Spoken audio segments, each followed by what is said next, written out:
It's 4 p.m. and we're bringing you the developing news and the stories behind the headlines. This is Storycon. I'm Patrick Paez. Some stories we're watching this Thursday, September 26. President Bongbong Marcos is expected to join the campaign sorties of the administration's Senate slate for the 2025 elections. The lineup includes incumbent government officials as well as re-electionist senators. 2022 presidential candidates Ping Lacson and Manny Pacquiao are also in the ticket. The Makabayan Bloc will also formally announce its senatorial lineup today. Earlier, the coalition confirmed that Gabriela Party List Representative Arlene Brosas and ACT Party List Representative Franz Castro are among their candidates next year. COMELEC spokesperson Rex Laudianco says dismissed Bamban Mayor Alice Go can still file her certificate of candidacy for next year's elections. Laudianco explains that the COMELEC's duty is purely ministerial and they have no power to reject COCs. However, anyone can file a petition to question and cancel Go's candidacy. The reason she can still file is because her citizenship issue has not been settled and it will take a court to make that decision, right, Ronald? And Vice President Sara Duterte calls on lawmakers to stop using witnesses with, quote, questionable credibility. This as she accused former DepEd Undersecretary Gloria Mercado of being part of a political campaign against her. Earlier, Mercado claimed she was asked to resign from DepEd after raising concerns about the agency's computerization program. Joining us today, as always, Ami Pamintuan, Editor-in-Chief of the Philippine Star and Storycon's resident political pundit, Ronald Llamas. Happy Thursday, Patrick, Ronald. Good afternoon, Ami. Okay, Ami, banner story ba ng Philippine Star itong senatorial lineup ng administrasyon? Actually, binanang na namin yan exactly all those names on August 21. Okay. Pero ang source namin nun, si Amy Marcos. Yes. Tapos nagkaroon yata ng problema, may mga maraming nagreklamo, bakit hindi kami kasama, may mga ganun-ganon. At merong mga marites na meron daw certain influential persons na ayaw isama si Senator Amy doon sa lineup. Pero kaya ganon. Pero in-issue namin yung yung clarification the next day na hindi pa final. Actually, wording naman ng istorya namin. The PFP was finalizing. So ngayon, final na. Exactly the same as we reported 1 month ago. Tapos na yung horse trading at magpa-file na yan ng mga certificates of candidacy. Pero wala pa rin si Senator Amy kanina, conspicuously doon sa pagtataas ng kamay. Yes. Kasama si Senator Amy Marcos sa ticket, sa senatorial lineup, pero wala po sa entablado kanina. Conspicuously absent. Sabi ni President Marcos, baka daw nauna na magkampanya. Okay naman eh. Pwede rin. Gusto magsalita ni Ronald tungkol sa bagay na. Malinaw naman yung statement ni Amy Marcos na hindi niya iiwan yung side ng mga Duterte, especially Digong and Sara. So, gano'n naman yung context nun. No? Mixed loyalties. Yes. Or baka hindi gano'n ka-mix. Baka malinaw naman yung saan yung loyalties niya. No. Okay. Pero Amy,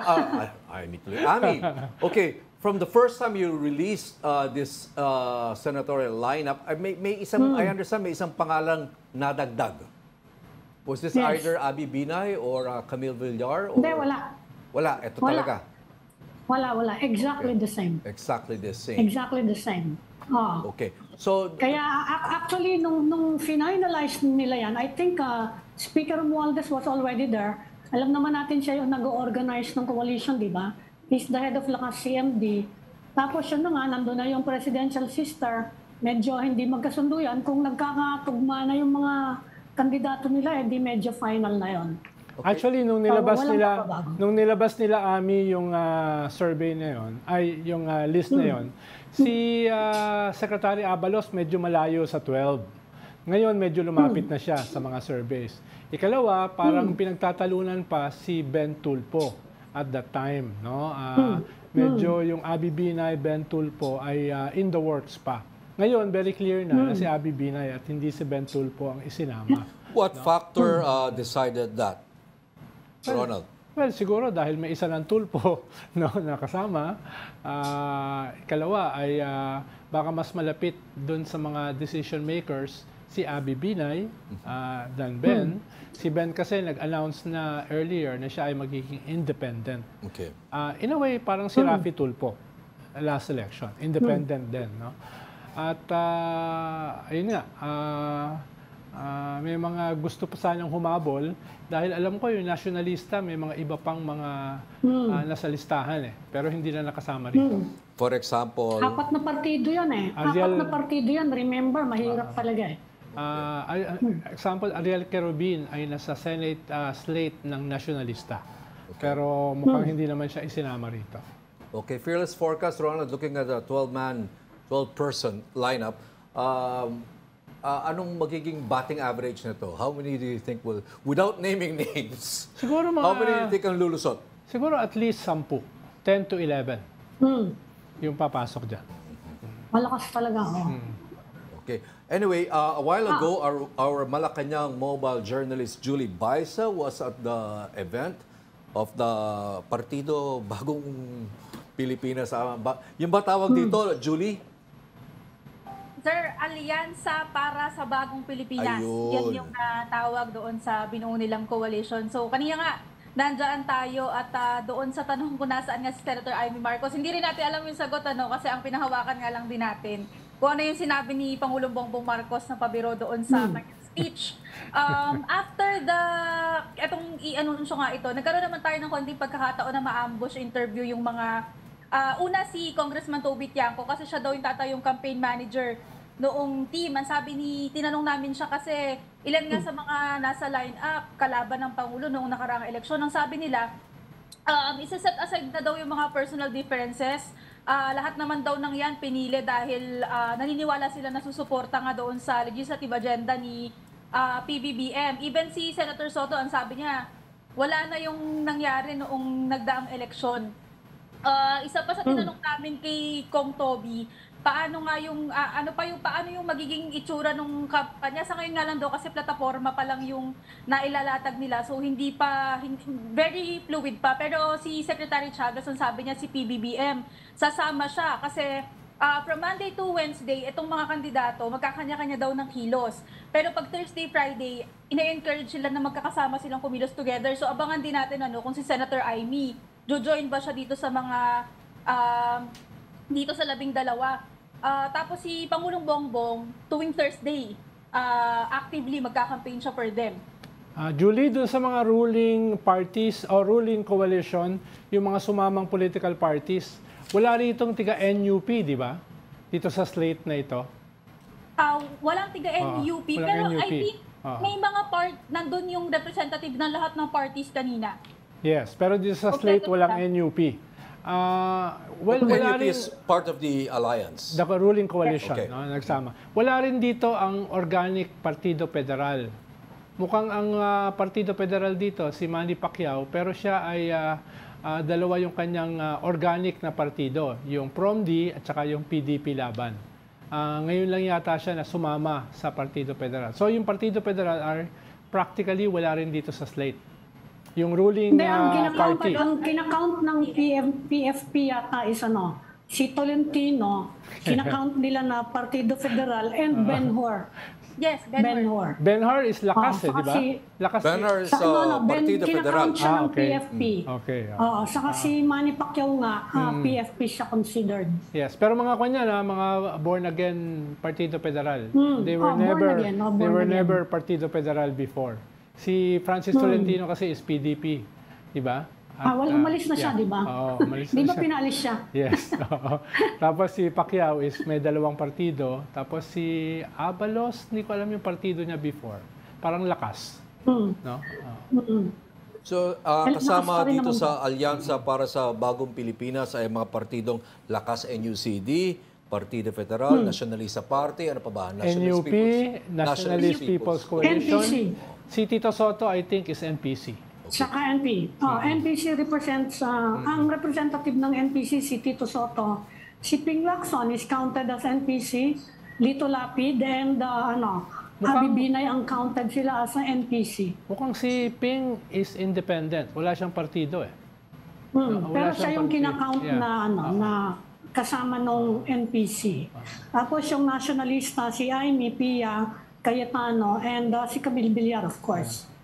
Nationalista yan eh. Okay, alyansa para sa bagong Pilipinas. Parang konti na lang, parang kilusan para sa bagong lipunan ang dating ng pangalan ng partido. And KBL was a coalition also of sorts of Yes. mga nationalista and liberal party members before martial law, I think. So ganun, it's coalition building. I think yun ang ano dito, Ronald.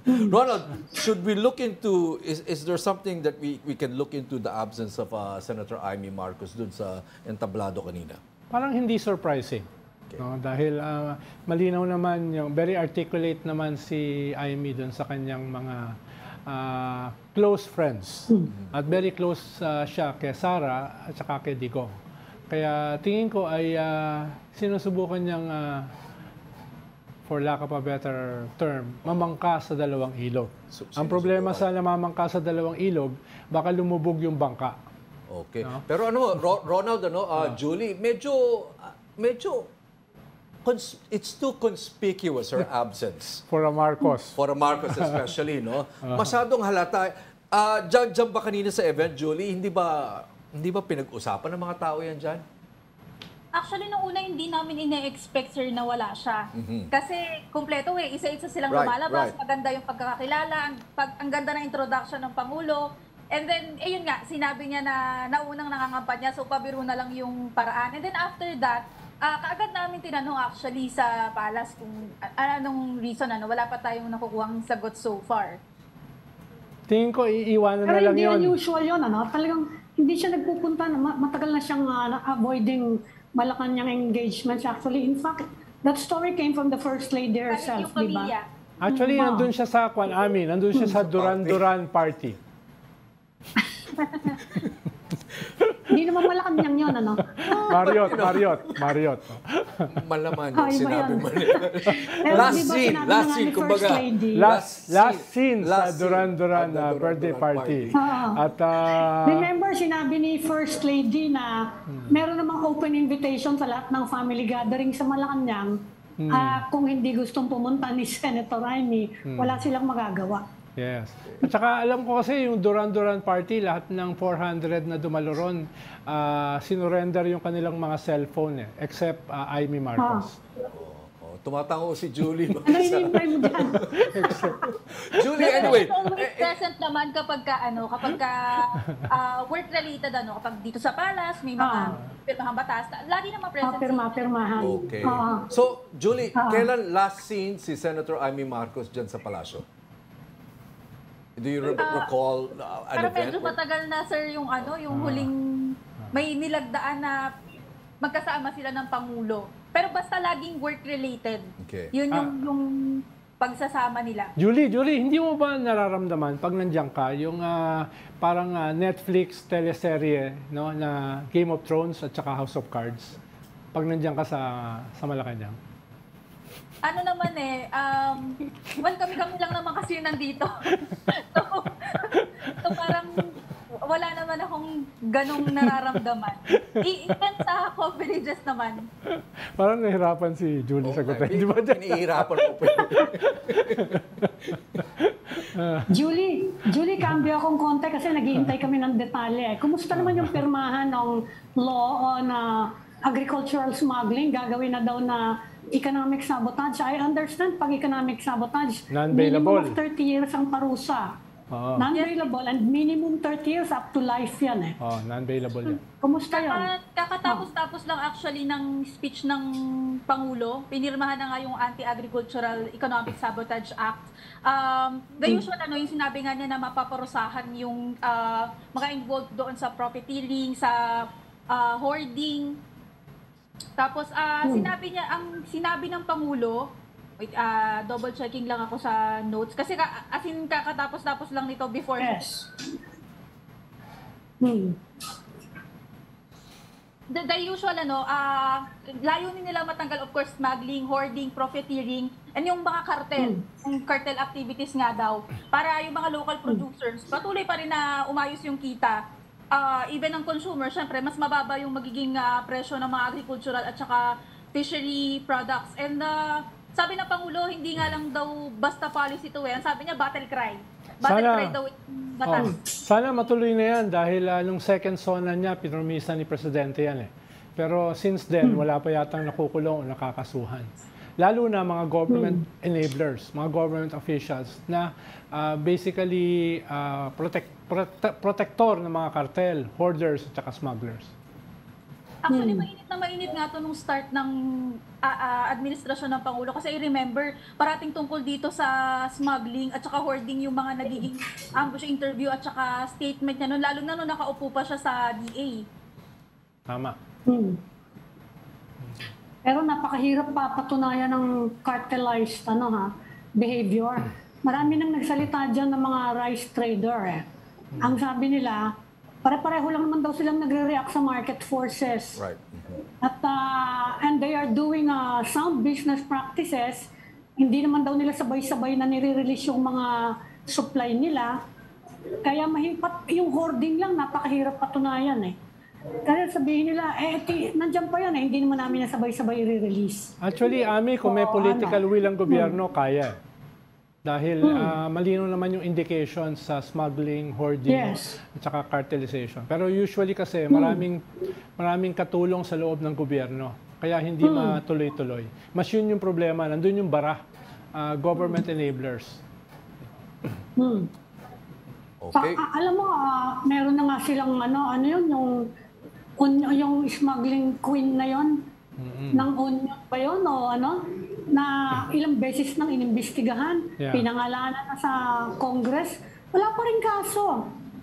Halimbawa, baka kaya nga we're interested in this law, baka naman with this law, pwede nang may makita tayo na talagang makakasuhan at makukulong. Halimbawa sa Department of Agriculture, yung mga import permits, yan yung binibili. Yan na nga. Yan ang binibili ng mga smugglers. So, ang protector niyan ay mga tiga Department of Agriculture, Sana bago kayo magpatuloy, pakawalan muna natin ang ating mobile journal na si Julie Baisa. Julie, maraming salamat live dyan sa Malacanang. Sige, Julie, kung maramdaman mo yung teleserya, sabihin mo lang sa amin. Thank you, Julie. Maraming salamat, Julie. Tutuloy ba natin tungkol sa smuggling o balik tayo sa politika? I meant to ask Ronald here. If, looking at the senatorial lineup, iba't ibang partido, and then they're all running under this alyansa, this, newly cobbled up alyansa para sa bagong Pilipinas. And then looking at the opposition, ilan ba kandidato ng Liberal Party? Isa lang ata, di ba? Or something like that. Sa pagdating naman sa PDP laban, the once mighty PDP laban, 3 lang ata kandidato nila. Yes. Are we seeing the increasing or the growing irrelevance of political parties in Philippine elections? Well, ang political parties naman sa Pilipinas, lulubog lilitaw halimbawa, yung partido ni President Ramos noong 92 ay parang isang bagong partido lang. Yung mga lumang established parties ay natalo. Yung naging number 1 at number 2, mga bagong partido, yung kay FPR at saka yung kay Miriam Defensor. Yung sumunod na eleksyon, yung kay ERAP, bagong partido rin yun, yung PMP. Diba? Yung kay Gloria Macapagal-Arroyo, it's a coalition of halos lahat ng partido. I guess, Ronald, ang tanong ko hindi kaya madaling mag-cross ng party lines, at least party lines with nominally different names, is because essentially pare-pareho lang naman yung mga partidong ito. Yes, dahil they basically have the same, they're cut from the same political Hindi cloth. ideological ang basis ng ating political parties. It's more partly business interest. Sino yung mga taipan behind these political parties? Ikalawa ay sino yung kandidato for president. Huwag mong kalimutan, karamihan ng nanalong presidente this past 30 years ay wala namang established parties. katulad ni President Bongbong, Partido Federal. Who knows about Partido Federal? No? Who knows about PROMD? Who knows about Reforma? Who knows about all these Action parties Democratico? all these parties that fielded candidates For in the the last president elections in 2022 were all minor or obscure parties. or zombie parties, yung mga patay na binuhay uli. Yun. Even Leni Robredo ran as an independent, not as a political. So So it's irrelevant. well, yes and no. Usually, ang political parties nagiging relevant pag panalo na. Pag panalo na. Siguro But even kailangan here, ng batas, Ronald, ano? Pwede ba even yung in this i-legislate, administration, Yeah. in the last 3 years, after 2022, there was hardly any talk of party consolidation after BBM 1. Yes, it took 2 years bago nagkaroon Diba? ng So even in clear running, lines. even Yeah. in governance, parang you don't need a party because lahat naman susunod sa presidente. Well, halimbawa sa House, halos lahat ay lakas NUCD. No, yun yung And still, yeah. a coalition is needed. CMD. yeah, lakas diba? lakas CMD. lakas NUCD, CMD. So yun yung dominant at least after winning. Not Partido Federal. Yung Partido Federal nag-recruit na lang na nag-recruit. Sa local government sila Yes. mostly nag-recruit. Yes, diba? Congress is Madami na basically tao. lakas NUCD, CMD. And most of those lakas CMD. NUCD, CMD congressmen were formerly PDP Laban. Yes. And before that, they were formerly Or Liberal Party. Party. Nung panahon yun, Oh, di ba? yeah, And before Pinoy, they were all lakas NUCD. Yes. So umiikot lang talaga. So yeah, it's really irrelevant Yeah. if you think about it, right? Yeah.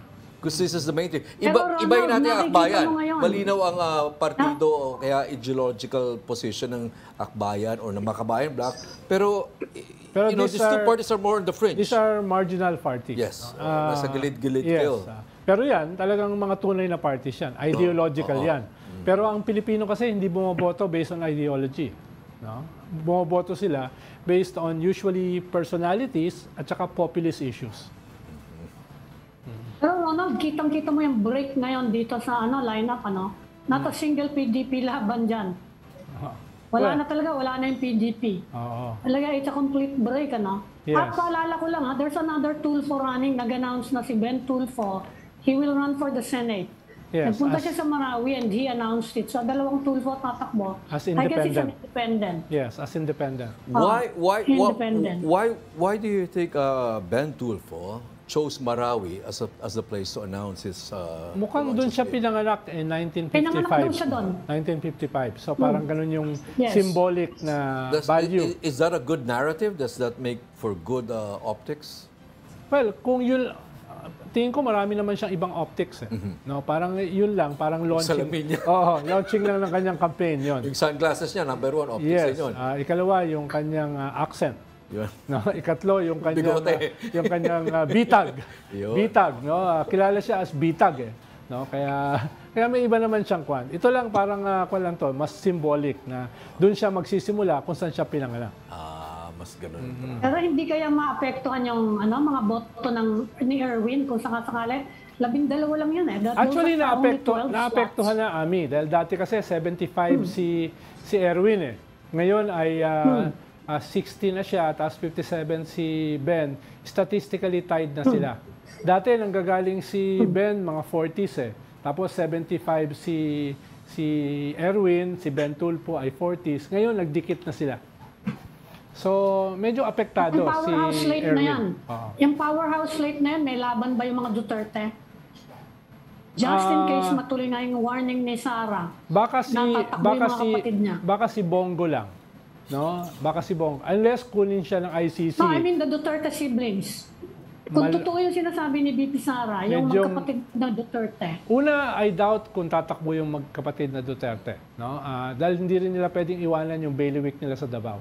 Ikalawa ay, at least in all surveys, mababa yung dalawa. No? Kahit nga yung tatay eh. Itong mga huling survey, number 11 eh. Coming from top 5, top 6. No? So, parang yung Duterte brand ay nag-unravel at nag-unfold. Okay, Ami, Ronald, let's bring in our next resource, Teddy Casino of the Makabayan Bloc Party List. Teddy? Hello, Hi. Patrick, Ami, and Hi. magandang hapon po. Okay, thank you for joining us in Soricon, Teddy. Magandang Teddy, hapon, Kong. The race has just been formally announced or launched. Okay, administration has a complete ticket of 12 senatorial candidates. Is Makabayan Bloc jumping in on the Senate elections, Senate race? Yes, Patrick. Actually, as of now, we have 11 candidates for the Senate in our senatorial team. Okay. And, yeah, so That's quite impressive. Teddy, quite impressive yan. Especially if you consider bigger parties like PDP Laban has apparently three. Ang Liberal Party, ilan ba? Isa? Isa. So, 11. I think this is the most that you will be fielding in a senatorial election, Teddy. Why? Yes. The last time that we did it on this kind of scale was in 1987 during the Partido ng Bayan senatorial slate. So since then, pa isa-isa lang, isa-dalawa, and then we were always forced to coalesce with the traditional parties. This time, ang sabi namin, hindi na kami makikipag-coalesce sa mga traditional parties kasi in the first place, yung mga traditional parties halos nalusaw na.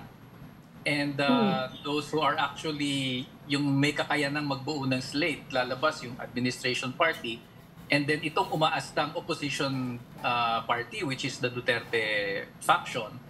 So mahirap naman pumaloob dun sa dalawang yan. So naisip namin, let's just form our own slate and establish our own brand of politics, and let's see where it takes us. Pero di ba, Teddy, before nag-coalesce kayo with Nationalista, hindi pa naman nalulusaw yung Nationalista? Pero hindi maganda yung resulta ng coalition na yun eh. So, nag-coalition din kami nung a few years ago kay party ni Grace Poe at ni Cheese.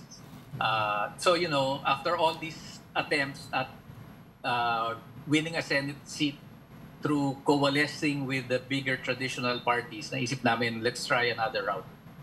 Bakit 11, Sige, Teddy, Teddy? Ano yung other route na yon? Kasi alam naman natin na ang labanan ngayon, dahil sa pangangailangan ng mga taong bayan natin, ang labanan ngayon, sino makakatulong ng mas malaki? Di ba? Hanggang ngayon, it's still the main concern. It was the main concern in 2022 dahil katatapos ng COVID ngayon, ganyan pa rin, economic pa rin yung problem. How can the Makabayan Bloc make a difference and compete in that area na tulungan ng tao? Nakikita naman natin kung paano mangampanya yung mga at the top 12 in the surveys. Paano yun? And I'm looking at your list. Mga 6 lang dyan nakikita ko na mataas ang name recall at this point. Baka naman pagkampanya nyo, mas makikilala yung iba. Paano nyo maitataas yung profile nyo and address those key concerns ng mga botante natin? Iniisip namin by this time, baka naman ng mga botante, hindi na lang iniisip yung kung ano yung makukuha niya. I think yung naging leksyon dito sa Duterte at Marcos, tumitimo yan kahit paano sa ating tao. And I think the time is right for an alternative kind of politics, a politics of, ideologies and principles. And ang ginawa talaga namin consciously is we chose candidates that came from the grassroots.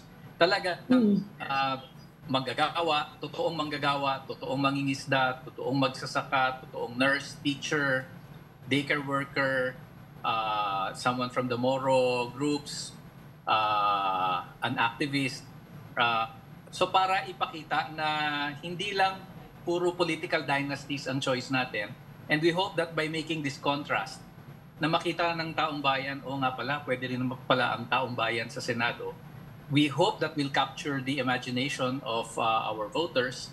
And kung hindi man manalo yung buong slate, I think kahit papaano we will make a mark in politics, which we can work on and grow on in the next elections. Teddy, bakit 11 yung kandidato? Yung last slot ba for negotiations? Or talagang 11 lang yung i-field nyo? Actually, nahirapan din kami sa 11. Kasi ang hirap talagang kumuha ng kandidato. Of course, ang unang iniisip, kaya ko ba? No? So, ito yung malalakas ang loob. And also, it provides some kind of a flexibility for those who are members of the party or supporters of the party. Baka naman meron din silang ibang napupusuan. So, probably it's a best of both worlds. Okay, Teddy, you said that you want to introduce an alternative kind of politics to this country. You've been saying that. I mean, the whole militant movement has been saying that since 1987, which you just mentioned a while ago was the last time you fielded a complete ticket for the Senate. So, since 1987, Teddy, parang hindi nagbabago. Hindi, kasi ang botante. Ang tingin din namin, kasi since 1987 nga, medyo traumatic yung nangyari noong 1987. We fielded 7. Meron pa hanggang local, Partido ng Bayan fielded until the local levels. Grabe yung violence, no? Grabe yung bira na naranasan. And it took around 14 years bago nakabawi at nagsabi, sige nga, mag-try ulit tayo. But when we tried again, patingi-tingi. Una, isang party list. Eventually, nag-expand sa party list. And then, isang senador, dalawang senador. So, dala nila yung politics of change, alternative politics. Pero maliit ang not enough to make a really big impact. So this time, by fielding 11 and presenting ourselves as the alternative to the traditional kind of politics in a serious way, by fielding almost a full slate, we hope that will have a bigger impact. At sana naman, mas malaki rin ang epekto niyan in terms of mobilizing people, in terms of organizing people, in terms of sending our message across. For example, now that we have 11 candidates, madali na namin i-cover yung buong bansa through the campaign, through the grassroots campaign. Unlike when I ran in 2013, mag-isa lang ako, I ran independent, talagang hindi ko na malaman kung saan ako lulugar dahil kailangan ikutin yung buong bansa. So may mga advantages din. We think that we will have a better campaign with a bigger slate. And yet, Teddy, no, the militant movement... and yet, Teddy, the militant movement, it seems, is not as strong as it was in 1987. Would you agree, for example, that this is not you're not at your peak strength right now, the militant movement? That's true. And through this campaign, we hope to also reinvigorate the base, the mass movement. Okay. So, you also nakakapagpalakas din ng puwersa ng aming base yung ganitong klaseng mga kampanya. I think tinatanong ni Ami yung trust of the message. Anong trust ng messaging nyo? Kasi ang sasabihin na naman ng mga I think buhay pa rin yung yung sentimiento nyo ng voter na pag nakakita ng kandidato, ang unang tanong niyan, what's in it for me? What can you offer us? Ano yung isasagot nyo pag ganon? Ang main message namin is taong bayan sa Senado. It's time for ordinary people and their interests to have a voice in the Senate. And that is self-serving sa kanila yon.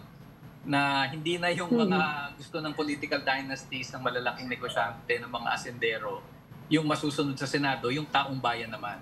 And we hope to translate that into clear, actual platforms that our people will support.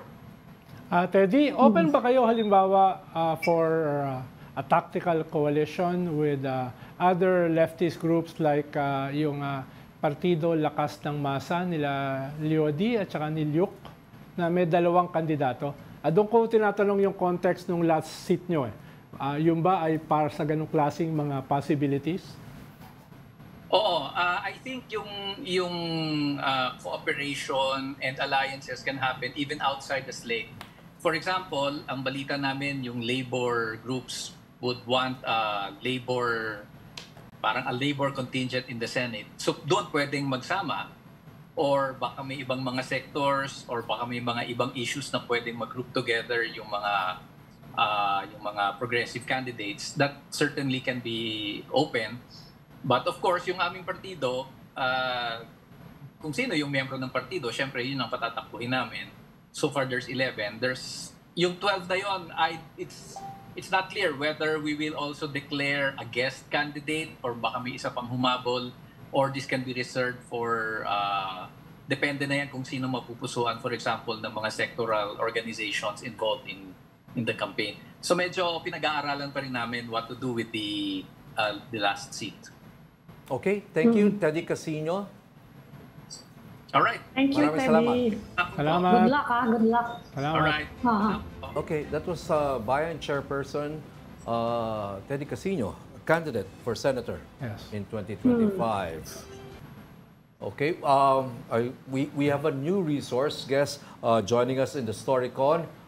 In a while, we will have Solicitor General Menardo Guevara to shed some light, to give us some insights on reports that Alice Go may be allowed, can still file her COC for Bambam Mayor or even Senator siguro. No? Yes. As long as her... Yeah. So, yun. In the meantime, banggitin ko lang yung isa pa naming istorya kasi nagagalit as usual. Galit pa rin si BP Sara sa lahat ng tao yata. Sabi niya, meron daw silang inimbestigahan political handler, quote-unquote, of Risa Hontiveros, Franz Castro, and Antonio Trillanes. I-unveil daw niya. Ayan, yan ang mga binabantayan namin istorya. Medyo broad yun. Oo nga. Medyo malawak yun. Oo nga, medyo broad yung yung tatlong yun. Yung Pero isa, papangalanan daw niya in aktivista, yung isa militar, yung isa militante. It will cover the whole spectrum. Sino kaya ito handler nito na kayang... Mukhang hindi nagsasama yung mga yun. Yan na nga. Okay, we have Ami Ronald joining the StoryCon today, Solicitor General Menardo Guevara. Solgen. Hi, good afternoon, Patrick. Ami, Ronald, long time no hear. Ayan, Long time no see, Secretary. Parehong ex-Pinoy cabinet. Diba? Yes. Okay. Solgen, we just want some clarification on reports that ex-Bambam Mayor Alice Go can still technically or theoretically or hypothetically file her COC for this election. Yes, am I speaking to Patrick? Patrick, Yes, sorry, yes. I'm just on the phone, Patrick. Patrick, kung ang tanong is, can she file yung kanyang certificate of candidacy? The answer is yes.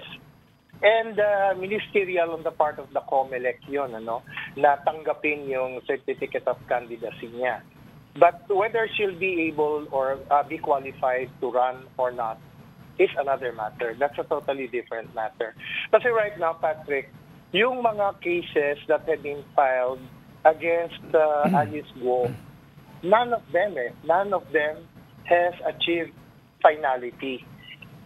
Yung sa OMB, which the decision na nag-dismiss sa kanya and disqualified her perpetually from running for public office, I believe na hindi pa final yon, no? Kasi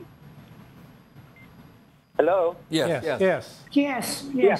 Oh, yeah, kasi it is possible that her camp may question that before the Court of Appeals by way of a petition for certiorari, which has not been done yet, no? As of the moment, as far as I know. I do not know exactly the status of that case, but we expect that Mayor Alice Go's camp will definitely question the dismissal decision before the courts. Ganon din yung ibang cases that have been filed against her, including yung quo warranto that we filed, no, on behalf of the Republic. Without prejudice, Secretary, dun sa pwedeng legal moves and remedies ni Alice Go dito sa mga kasong ito, ballpark, gaano katagal ito mare-resolve with finality? Dahil hanggat hindi ito nare-resolve with finality, itong sa citizenship niya, itong kanyang birth certificate, etc. Dahil theoretically, ay for now, pwede siyang tumakbo not only as mayor, pero even as senator. At kung ito ay magda-drag on, theoretically, pwede siya tumakbo kahit presidente. No? That's very true. Yeah. Well, answering your question, no? Yeah.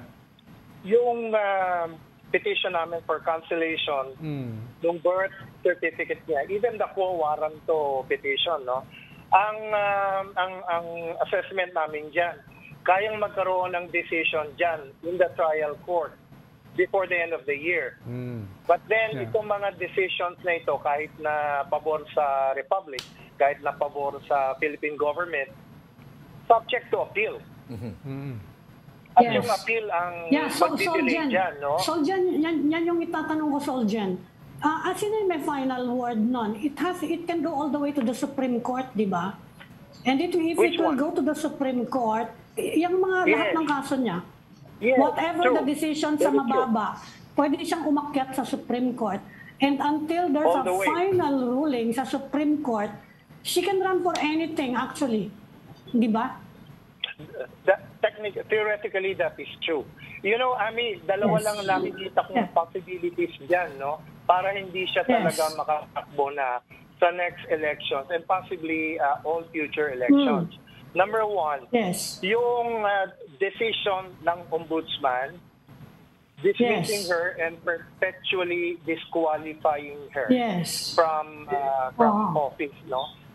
Kung hindi sila mag-a-act doon, no? I mean, yung kampo ni, kasi until now, wala kaming alam na nag-file ng MR or nag-file ng appeal or nag-file ng petition for certiorari before a higher court.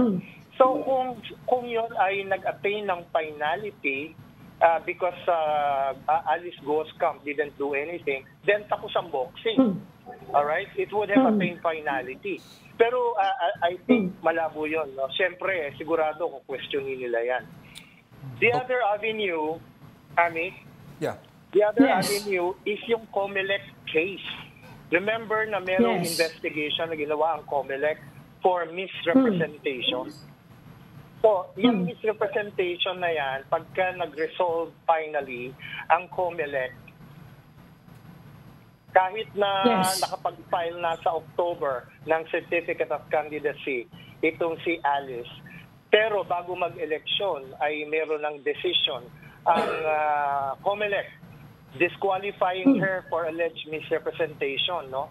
Yung name niya hindi malalagay sa balota. Hindi malalagay sa balota, kaya echepuera siya sa elections. Hindi na makakahabol, Bale. Hindi siya makakahabol. Actually, she can still appeal, pero hindi na for this election, hindi na pwede. That's right, kasi hindi na hindi na masasama yung pangalan niya sa balota for the 2025 elections. Okay, so parang mate-technical siya, Soljan, on that count. Kahit may mga appeal pa. In a sense, yes. In a sense, yes. Kaya in summary, pwede siya mag-file ng Certificate of Candidacy by the early part of October. Pero kung yung resolution disqualifying her for running because of misrepresentation happens anytime, let's say, in November or December, basta hindi pa ginagawa yung balota, ma-echepuera siya.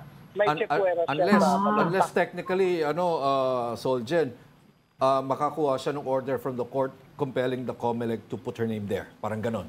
Is that how it works? Yes, kung maihahabol niya. So, depende yan sa timing ng resolution ng COMELEC. Okay, so it's all, the quickest way is really for the COMELEC to not put her name on the ballot. I think so. Okay. I think so. And it all depends on their assessment doon sa alleged misrepresentation. Okay, but when the appeals kick in, Soljan, so she can run, she can win, but can she assume office? Assuming that she wins.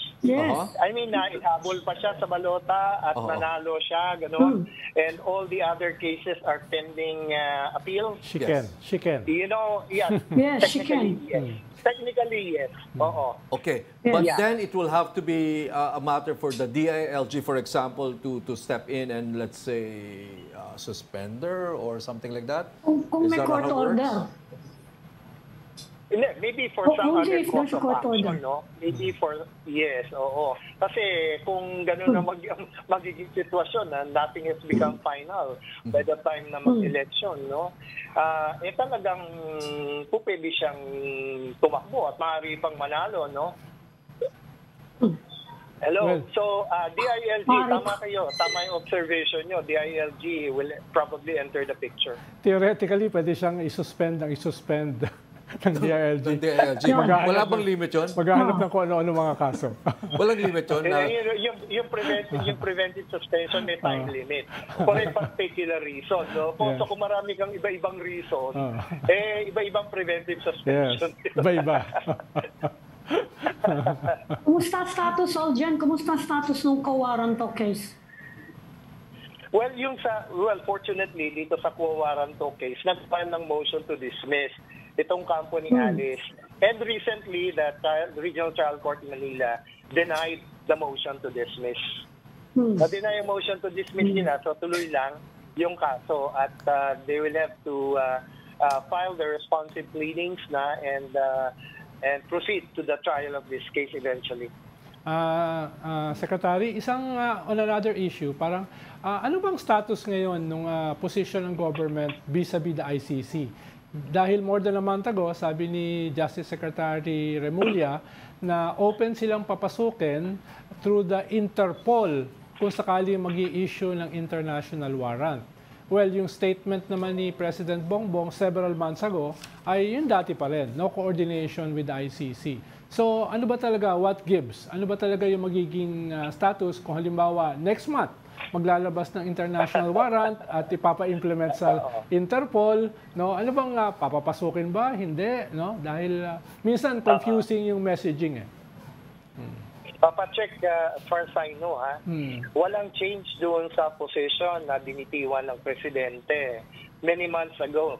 And in fact, he has repeated yung statement na yun over and over to the effect that the Philippines has no legal duty to cooperate, no? Dahil nga nag-disengage na tayo from the ICC way back in 2019.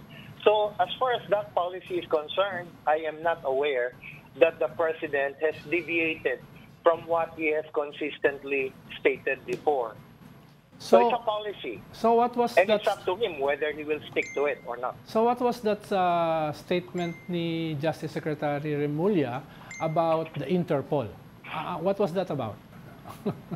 Yung sa Interpol, well, ang sinasabi ng DOJ dyan ay we are a part of the Interpol network and we have to, kumbaga, parang consider our obligations also to the Interpol.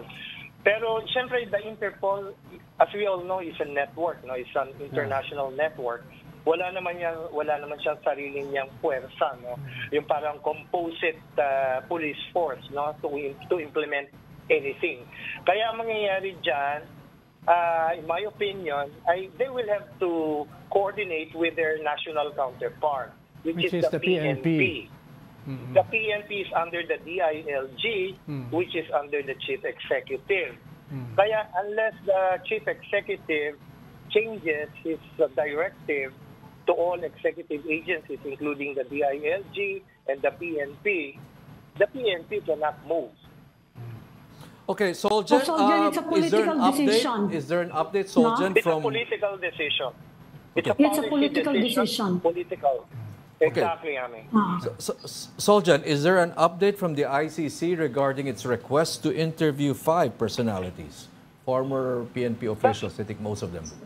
May follow-up pa. Patrick, yun ang pinakahuli, no? Yun ang pinakahuli nilang request ng Philippine assistance, no? In facilitating the interview of these 5 persons, no?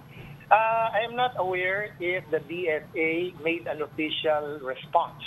Pero based on what the government has been saying, mukhang it's a restatement noong sinabi na ng presidente na we are not under any legal duty to lend a hand sa inyo.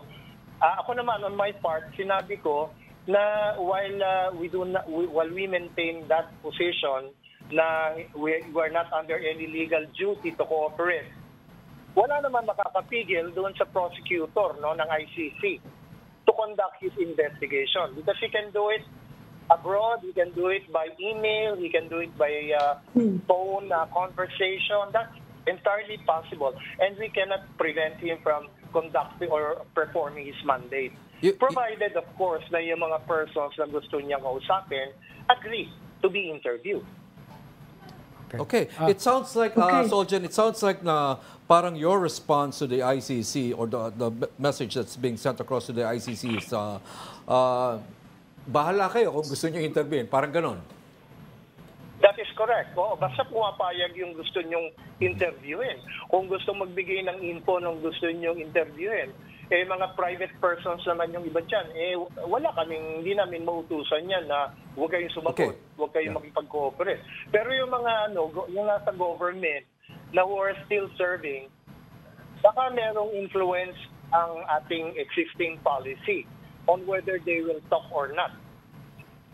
On another topic, Soljan, last year kasi may mga ugong-ugong na pinag-aaralan ng Office of the Solicitor General yung possibility of filing another case sa UNCLOS. Ami, Patrick, baka hindi nyo kasi alam, kasama ko si Secretary Guevara sa UNCLOS delegation dati, noong 2015. No? Yung alam namin, nasa picture ka. Yes. So ang natanong ko, Soljan, ano nangyari dito sa ugong-ugong na ito? Na parang pinag-aaralan magsampa ng kaso ng Soljan ng isa pang kaso sa UNCLOS. Na environmental related ata, yes. Right? Yes, thank you. Thank you, Ronald, for asking that. No? Well, yung kasing possibility or option na mag-file ng another round of arbitration, probably before the Permanent Court of Arbitration, it's just one of other possible options that the Philippine government may take regarding what's happening in the West Philippine Sea. Kaya lamang, Ronald, while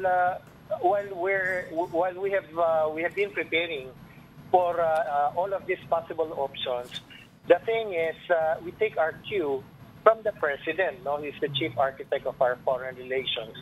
Kaya we cannot initiate any legal action unless, of course, this has been declared first and foremost with the National Maritime Council and eventually with the President and the Department of Foreign Affairs. Kaya we're still there, no? We have not taken any active or positive steps towards the filing of any legal action unless, of course, we get the proper instruction or directive from the authorities, more particularly from the President. Pero pahabol lang, Secretary, ito kasing kaso na ito na kung based on environmental grounds, very comprehensive at very intensive yung preparation dyan. Dahil science-based yung magiging basihan yan. Unlike nung ating kaso before in 2015, 2016. No? Kaya tuloy ba yung ganong klaseng scientific preparation para sa case na ito kahit wala pang final decision from the Chief Executive?